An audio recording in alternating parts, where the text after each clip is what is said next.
moviegoers, the summer movie season has officially begun with one of the year's most anticipated films that's not titled Star Wars, Avengers: Age of Ultron. And just in case you're one of the few people out there who still have no idea what all the fuss is about in regards to this comic book franchise, the first Avengers film was something Marvel Studios had been building towards since the release of the first Iron Man movie, which brought together the likes of not only that titular character played by Robert Downey Jr., but also Chris Hemsworth's Thor, Chris Evans' Captain America, Mark Ruffalo's Hulk, Scarlett Johansson's Black Widow, and Jeremy Renner's Hawkeye for the first time ever, resulting into one of the biggest summer blockbusters of all time. Now, after 3 years and 4 standalone outings later, we pick up not too long after the events that occurred in Captain America: The Winter Soldier, with our heroes raiding the last of Hydra's secret headquarters to retrieve Loki's scepter from the first Avengers film, which had been used for human experimentation, resulting in the enhanced twin siblings, known by many as Quicksilver and Scarlet Witch, played by Aaron Taylor Johnson and Elizabeth Olsen respectively.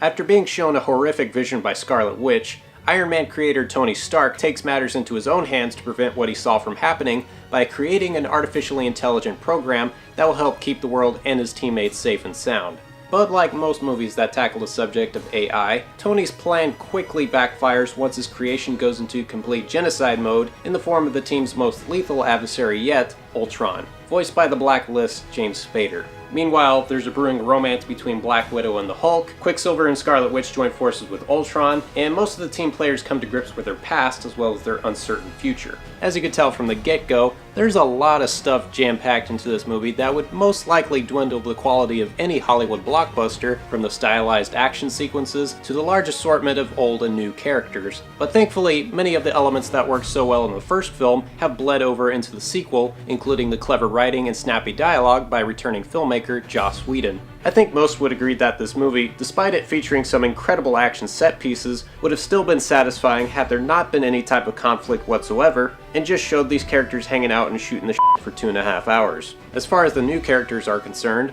Ultron is by far one of the most intimidating yet surprisingly sarcastic villains to be introduced in the MCU, and Spader does an amazing job of bringing this character to life using the latest in motion capture technology. Quicksilver and Scarlet Witch were also welcome additions to the series, despite the fact that one of them had been introduced last year in arguably a much cooler way in X-Men Days of Future Past, and without saying too much, Paul Bettany's role as the Vision was probably the most fascinating of all the newcomers, and one I'd like to see more of in future installments. But out of the entire cast ensemble, the one who stole the spotlight the most was, oddly enough, Hawkeye, who thankfully gets more to do here than he did in the previous movie. Beforehand, not a lot of people gave this character enough credit because of how out of place he is in comparison to everyone else on the team, and I'm glad they took the time to flesh out his character and show why he's one of the most important figures in the group. As great as that all sounds, there were a couple of things about the film that I felt were very problematic, most of which had to deal with pacing issues, underdeveloped character arcs,